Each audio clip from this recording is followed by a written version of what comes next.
ভয়াবহ বন্যায় বিপর্যস্ত দক্ষিণ পূর্বাঞ্চল, 2 নারী সহ 15 জনের প্রাণহানি, পানিবন্দী 9.5 লাখ মানুষ, ক্ষতিগ্রস্ত প্রায় 49 লাখ।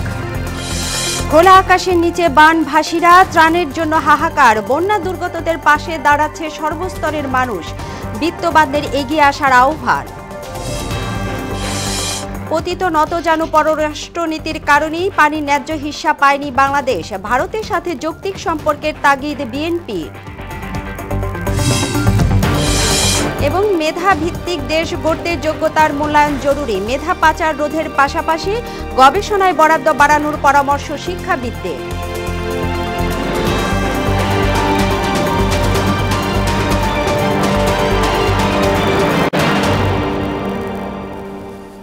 আসসালামু আলাইকুম, সবাইকে মোহনা সংবাদে স্বাগত। শুনছিলেন শিরোনাম, সঙ্গে আছি তাবশিরা লিজা।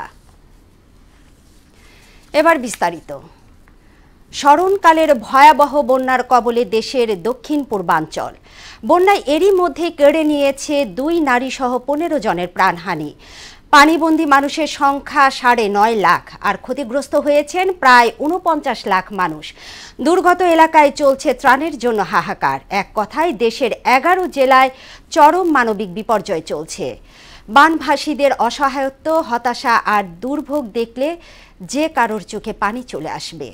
বিস্তারিত জানাচ্ছেন আফরিন পপি।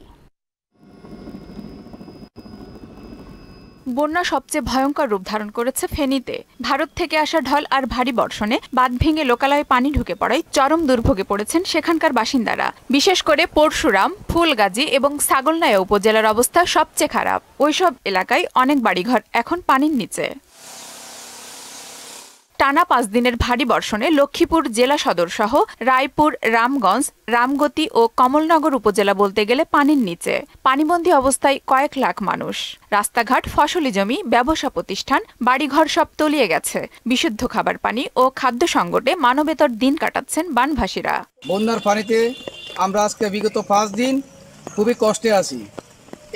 আমরা বিশুদ্ধ পানি এবং খাবারের খুবই সংকটে আছি। বৃষ্টি বাদলে মনে ফাঁকচার করতে খুবই খারাপ লাগতেছে এবং ফাঁকচার করার মতো কোনো ক্যাপাসিটি নেই। পানি মনে করেন ঘরের ভিতরে এতটুকু পানি, এক কোমর পানি।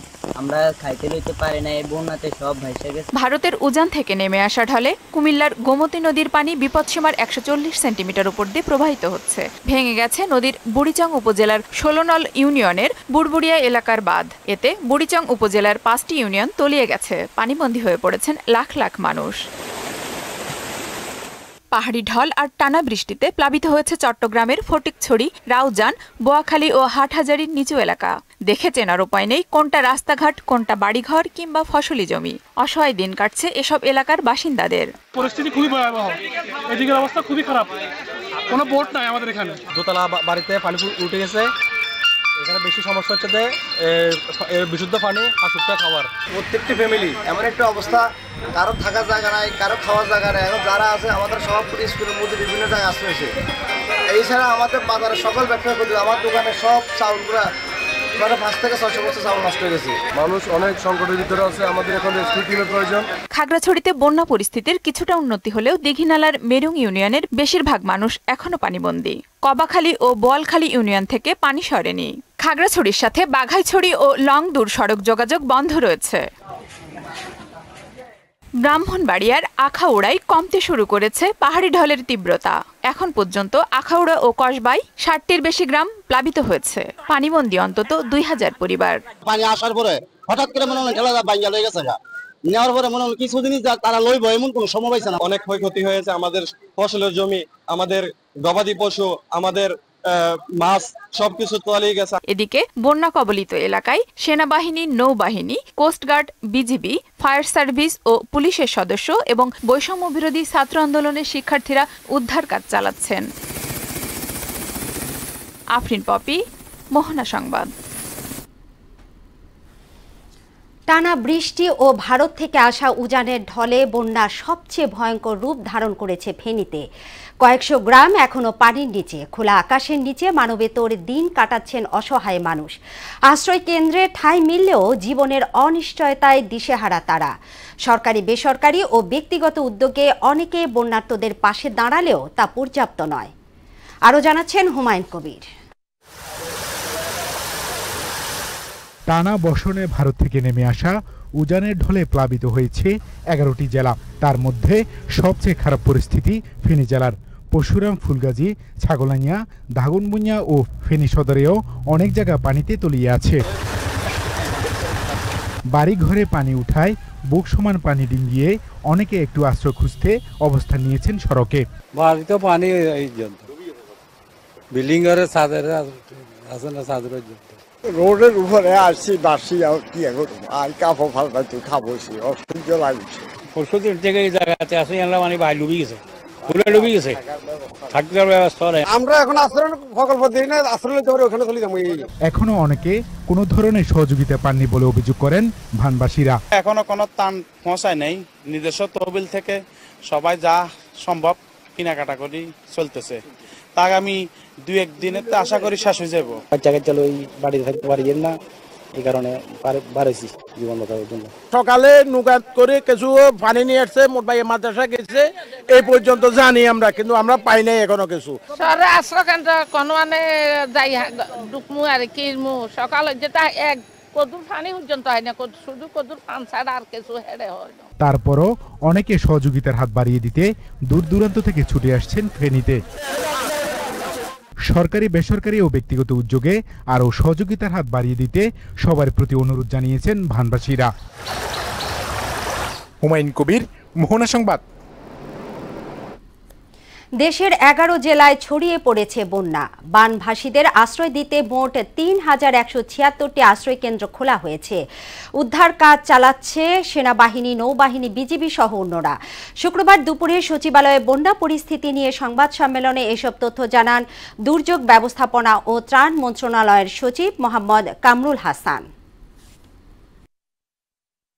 আপনারা জানেন যে বাংলাদেশে এই মুহূর্তে সর্বমোট 11টি জেলায় বন্যা প্লাবিত আছে। জেলাগুলো হচ্ছে যে চট্টগ্রাম, কুমিল্লা, ফেনী, নোয়াখালী, সিলেট, মৌলভীবাজার, হবিগঞ্জ, ব্রাহ্মণবাড়িয়া, লক্ষ্মীপুর, খাগড়াছড়ি এবং কক্সবাজারে। সর্বমোট আমরা দিয়েছি 3,52,00,000 টাকা।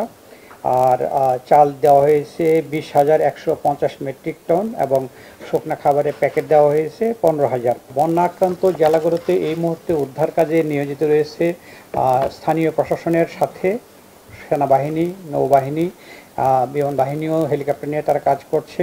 এছাড়া কোস্টগার্ড রয়েছে, বিজিবি রয়েছে, পুলিশ রয়েছে, স্থানীয় স্কাউটস রয়েছে। তাছাড়া এখানে আপনারা জানেন যে বৈষম্য বিরোধী ছাত্র আন্দোলনে যারা ছিলেন লোকালি, তারাও এখানে সাহায্য করছেন।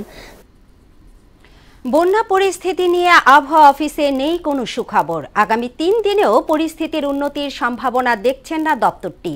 তারা বলছেন নদীর উৎপত্তি স্থল সহ দেশের অভ্যন্তরে ভারী বৃষ্টি অব্যাহত থাকবে। আর ভারতের ত্রিপুরা, আসাম, নাগাল্যান্ডেও প্রচুর বৃষ্টি হচ্ছে। এ অবস্থায় উজানের ঢলে পরিস্থিতির উন্নতির সম্ভাবনা কম।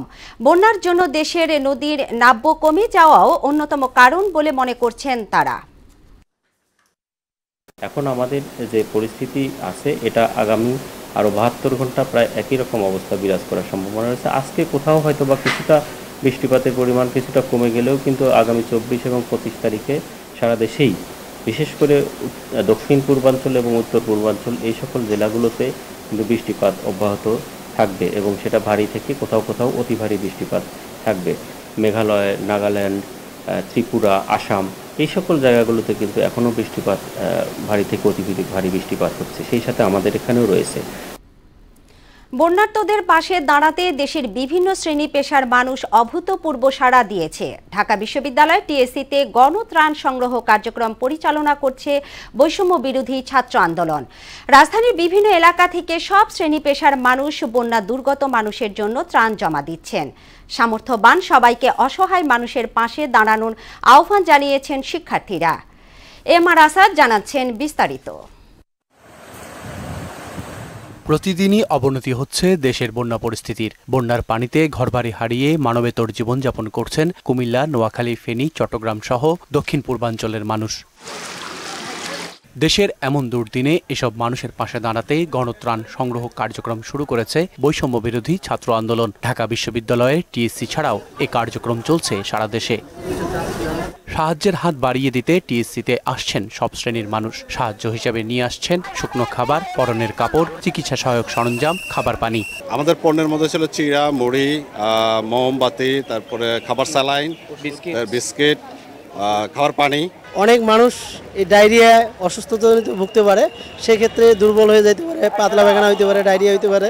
এক্ষেত্রে আমি 89 বক্স ওআরএস দিয়ে দিলাম। দেশবাসী, আমার ছাত্র সমাজ জেগে উঠেছে, হ্যাঁ, এবং এই বন্যার্থে সাহায্যের জন্য আমি ত্রাণ নিয়ে এসেছি। সামর্থ্য অনুযায়ী সবাইকে বন্যা দুর্গতদের পাশে দাঁড়ানোর আহ্বান জানান তারা। আমাদের সবারই বের হতে হবে। আমরা সবাই সবার জন্য কাজ করলে ইনশাআল্লাহ এই সমস্যা খুব তাড়াতাড়ি আল্লাহর রহমতে দূর হয়ে যাবে আশা করতেছি।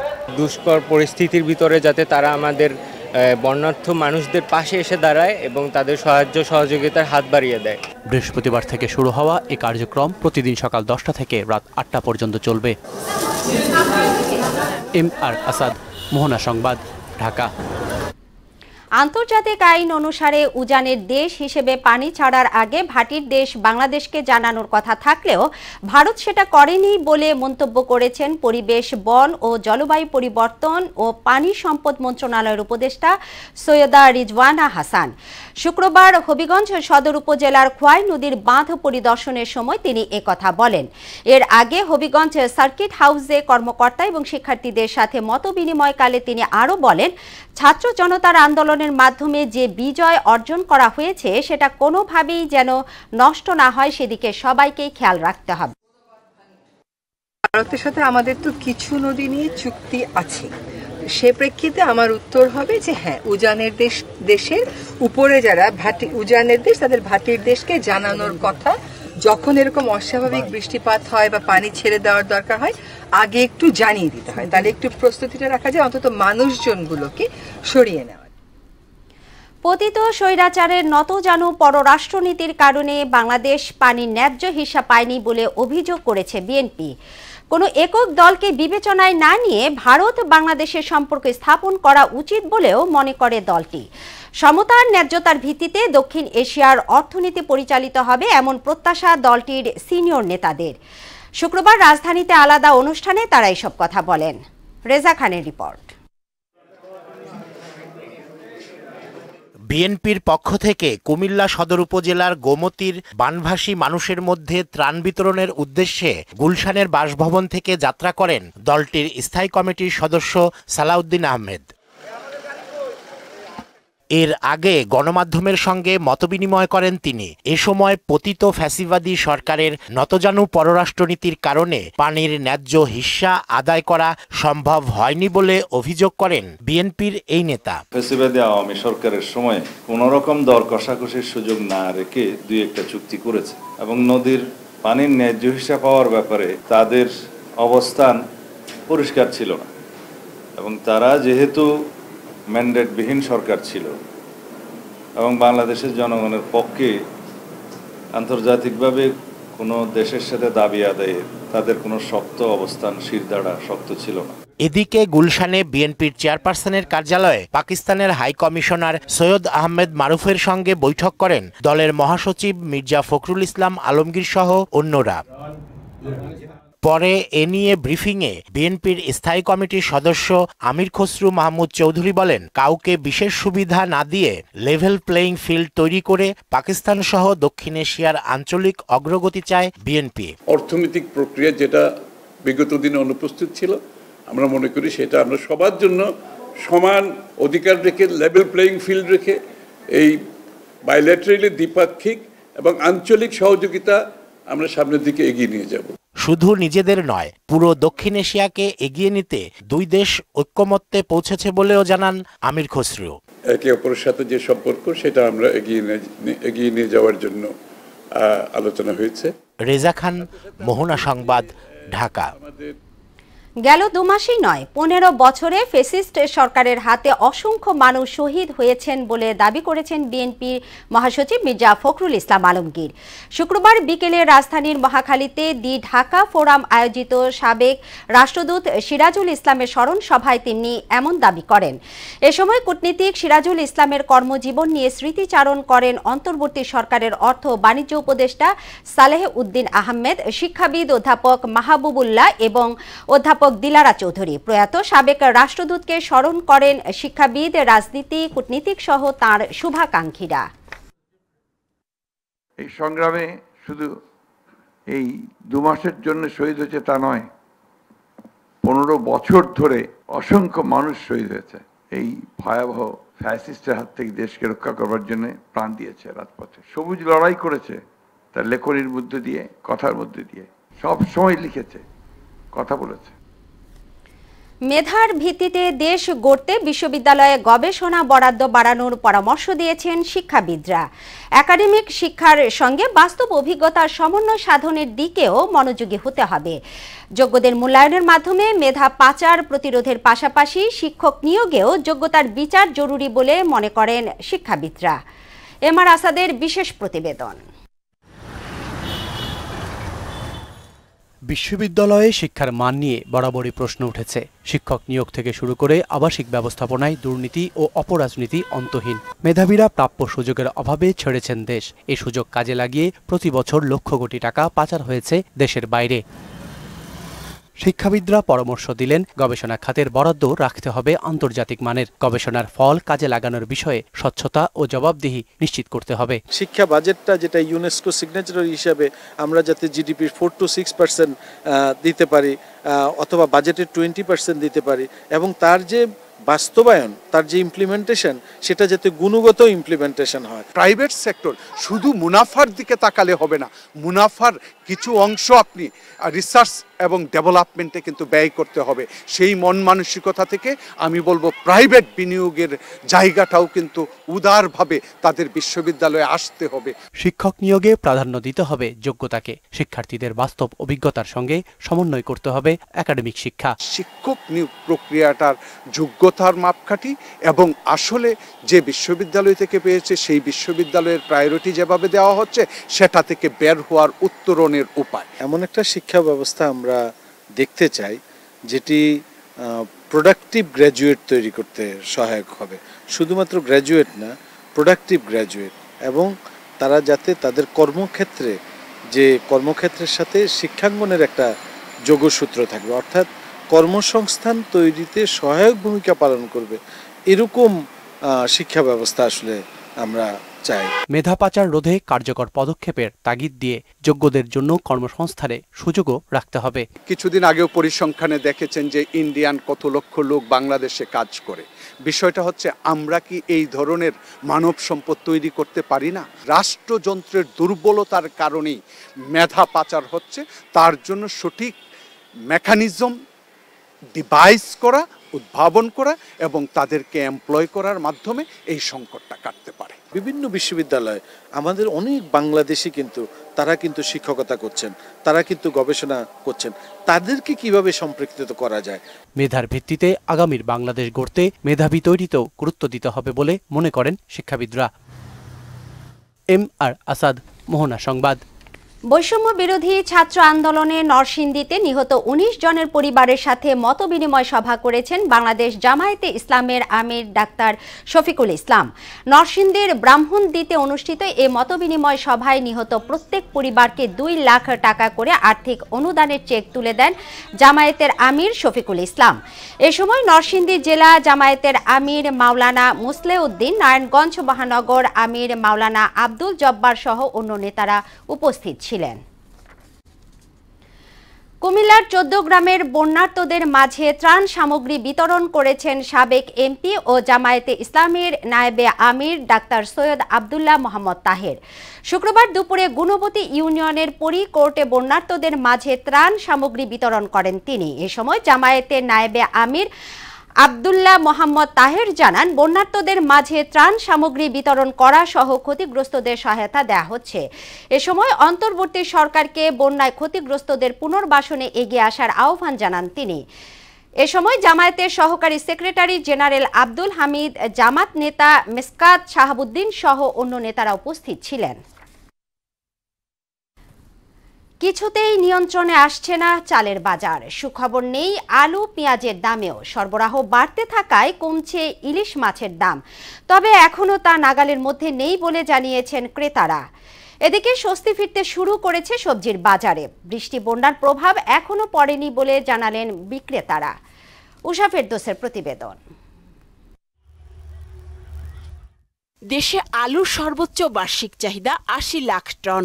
উৎপাদন হয়েছে প্রায় ১,১০ লাখ টন, যা চাহিদার চেয়ে ৩০ লাখ টন বেশি।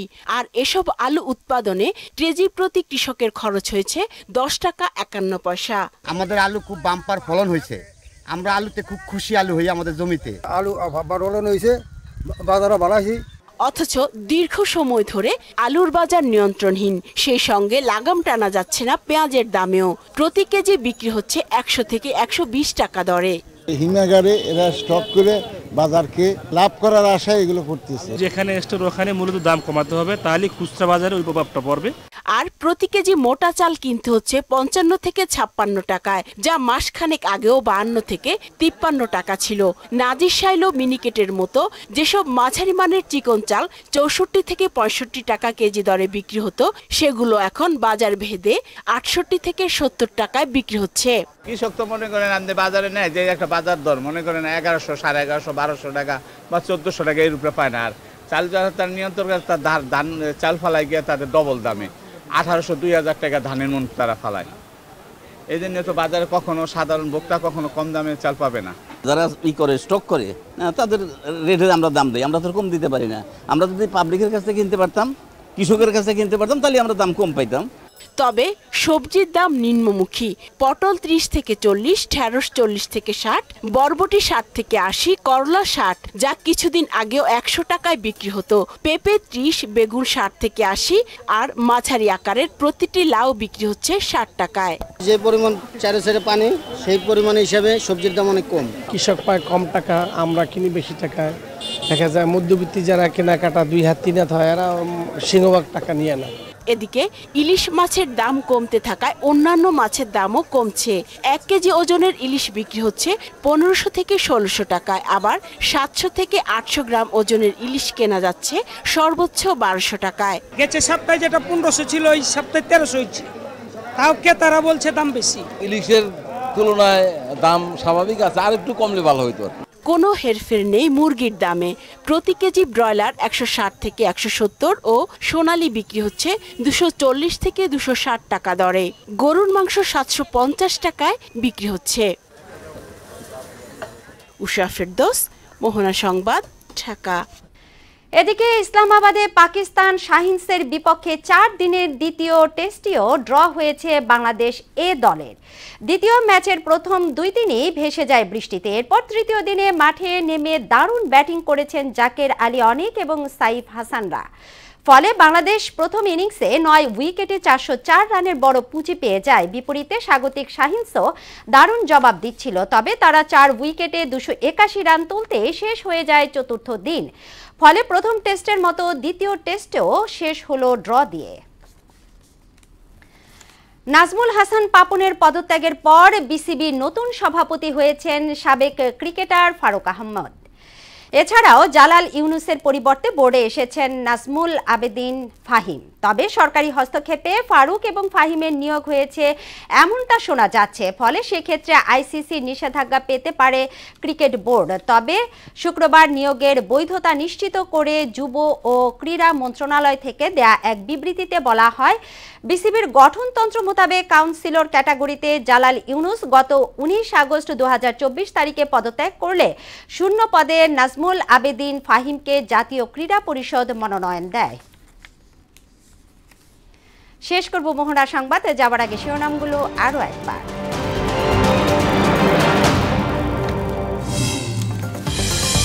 ভয়াবহ বন্যায় বিপর্যস্ত দক্ষিণ পূর্বাঞ্চল, 2 নারী সহ 15 জনের প্রাণহানি। পানিবন্দী 9.5 লাখ মানুষ, ক্ষতিগ্রস্ত প্রায় 49 লাখ। খোলা আকাশের নিচে বানভাসীরা, ত্রাণের জন্য হাহাকার। বন্যা দুর্গতদের পাশে দাঁড়াচ্ছে সর্বস্তরের মানুষ, বিত্তবানদের এগিয়ে আসার আহ্বান। পতিত নতজানু পররাষ্ট্রনীতির কারণেই পানির ন্যায্য হিস্যা পায়নি বাংলাদেশ, ভারতের সাথে যৌক্তিক সম্পর্কের তাগিদ বিএনপি। এবং মেধাভিত্তিক দেশ গড়তে যোগ্যতার মূল্যায়ন জরুরি, মেধা পাচার রোধের পাশাপাশি গবেষণায় বরাদ্দ বাড়ানোর পরামর্শ শিক্ষাবিদদের। এই ছিল মোহনা সংবাদে। মোহনার সবশেষ খবর জানতে ভিজিট করুন www.mohona.tv। সংবাদ দেখতে পারেন ফেসবুক ও ইউটিউবেও। এতক্ষণ সঙ্গে থাকার জন্য ধন্যবাদ।